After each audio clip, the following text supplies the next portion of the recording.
And உங்க வீடியோஸ்லாம் பார்க்கும்போது பார்த்தீங்கன்னா, நெறைய நீங்க வந்து ஒர்க் அவுட் சம்மந்தமாவோ, இல்ல உங்க பெர்சனல் வீடியோஸ் தான் போடுறீங்க. நெறைய பேர் பார்த்தீங்க அப்டின்னா வந்து ஒரு புரோட்டீன பத்தி, இல்ல எக்ஸ்டர்னல் புரோட்டீன், எக்ஸ்டர்னல் சப்ஸ்டன்சஸ் பத்தி, இத பத்தி தான் நெறைய வந்து இன்ஃப்ளூயன்சர்ஸ் பேசுறாங்க. அ இது எல்லாமே அவங்களும் எடுத்துப்பாங்கன்னு நிச்சயம் இருக்கா?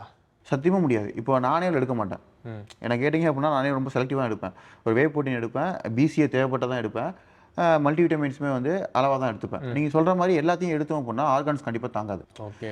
ஸோ ஒரு எசென்சியல் நீடுங்கிறத தாண்டி, ஒரு நம்ம பாடியில வந்து நமக்கு ஏதாவது ஒரு விஷயம் வந்து குறைபாடு இருக்கணும். ம்.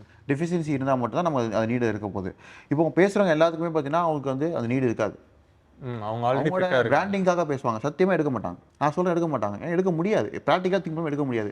மத்த யங்ஸ்டர்ஸும் சரி, மத்த பார்க்குற மக்களுக்கும் சரி, பிராக்டிகல் எக்ஸ்பீரியன்ஸ் தெரியாது. கிடையாது. கரெக்ட்டு. எங்களுக்கு எல்லா எக்ஸ்பீரியன்ஸுமே இருக்கு. மேஜர் ப்ராப்ளம் என்ன வரும்? மைனர் ப்ராப்ளம் என்ன வரும்? எடுக்கலாமா? வேணாமா? இந்த பிராண்ட் குட்டா ஆர் பேடு?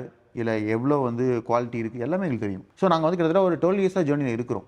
அதனால என்கிட்ட வந்து நீங்க ஆர்கியூமென்ட் பண்ணி ஜெயிக்கிறதுங்கிறது பண்ணிறலாம். ஆனா பிராக்டிகலா நீங்க தோத்துருவீங்க. அந்த இடத்துல என்ன சொல்ல வரேன் அப்டின்னா, அது வந்து பீப்பிள் வந்து பிளைண்டா சரி ஓகே கஷ்டப்படாம ஒரு விஷயம் நமக்கு கிடைக்குதுங்கும்போது அத அக்செப்ட் பண்ணிக்கிறாங்க.